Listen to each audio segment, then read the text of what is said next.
कहते हैं कि सभी देवताओं में भगवान गणेश सर्वोपरि हैं, लेकिन अगर आपको भगवान गणेश से जुड़ी कई कहानियां नहीं पता है तो आज इस वीडियो में हम भगवान गणेश से जुड़ी कई ऐसी कहानियों के बारे में बात करेंगे जिनके बारे में आप नहीं जानते। तो चलिए शुरू करते हैं। भगवान गणेश के जन्म को लेकर एक कथा प्रचलित है कि देवी पार्वती ने एक बार शिव के गण नंदी द्वारा उनकी आज्ञा पालन में त्रुटि के कारण अपने शरीर के मैल और उपटन से एक बालक का निर्माण कर उसमें प्राण डाल दिए और कहा, तुम मेरे पुत्र हो, तुम मेरी आज्ञा का पालन करना और किसी की नहीं। हे पुत्र, मैं स्नान करने भोगावती नदी में जा रही हूं, कोई भी अंदर न आने पाए। कुछ देर बाद भगवान शंकर वहां आ गए और पार्वती के भवन में जाने लगे। ये देखकर उस बालक ने उन्हें रोकना चाहा। बालक हठ देखकर भगवान शंकर क्रोधित हो गए। इसे उन्होंने अपना अपमान समझा और अपने त्रिशूल से बालक का सर धड़ से अलग कर भीतर चले गए। स्वामी की नाराजगी का कारण पार्वती समझ नहीं पाई। उन्होंने तत्काल 2 थालियों में भोजन परोसकर भगवान शिव को आमंत्रित किया। तब दूसरी थाली देख शिव ने आश्चर्यचकित होकर पूछा, ये किसके लिए है? पार्वती बोली, ये मेरे पुत्र गणेश के लिए है, जो बाहर द्वार पर पहरा दे रहा है।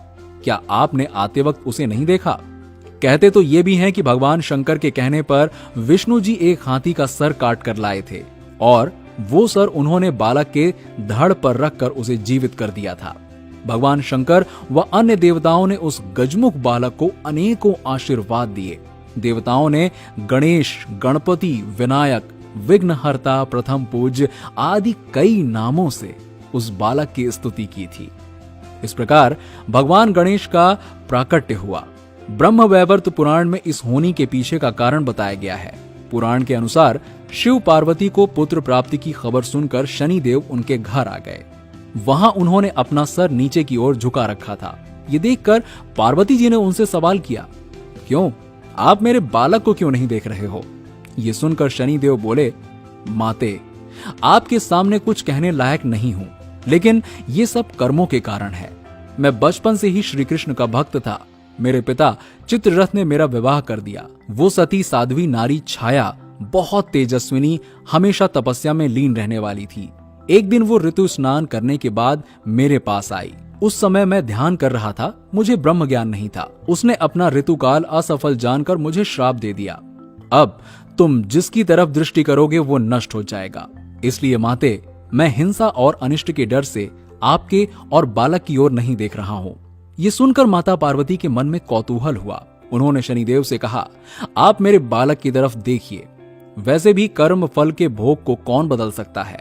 तब शनि ने बालक के सुंदर मुख की तरफ देखा और उसी शनि दृष्टि से उस बालक का मस्तक आगे जाकर उसके शरीर से अलग हो गया। माता पार्वती विलाप करने लगी। ये देखकर वहां उपस्थित सभी देवता, देवियां, गंधर्व और शिव आश्चर्यचकित रह गए। श्री हरि गरुड़ पर सवार होकर उत्तर दिशा की ओर गए और वहां से एक हाथी का सिर ले आए। सिर बालक के धड़ पर रखकर उसे जोड़ दिया गया। तब से भगवान गणेश गजमुख हो गए। ब्रह्म वैवर्त पुराण के अनुसार एक बार नारद जी ने नारायण से पूछा कि हे प्रभु, आप तो बहुत विद्वान हैं और सभी वेदों को जानने वाले हैं। मैं आपसे ये जानना चाहता हूं कि जो भगवान शंकर सभी परेशानियों को दूर करने वाले माने जाते हैं, उन्होंने क्यों अपने पुत्र गणेश के मस्तक को काट दिया? पार्वती के अंश से उत्पन्न हुए पुत्र का सिर्फ एक ग्रह की दृष्टि के कारण मस्तक कट जाना बहुत आश्चर्य की बात नहीं है। श्री नारायण ने कहा, नारद, एक समय की बात है, भगवान शंकर ने माली और सुमाली को मारने वाले सूर्य पर त्रिशूल से प्रहार किया। सूर्य भी शिव के समान तेजस्वी और शक्तिशाली थे, इसलिए त्रिशूल की चोट से सूर्य की चेतना नष्ट हुई। जब कश्यप जी ने देखा कि मेरा पुत्र मरने की अवस्था में है, तब वो उसे छाती से लगाकर फूट फूट कर विलाप करने लगे। देवताओं में हाहाकार मच गया। वो सभी भयभीत होकर जोर जोर से रोदन करने लगे।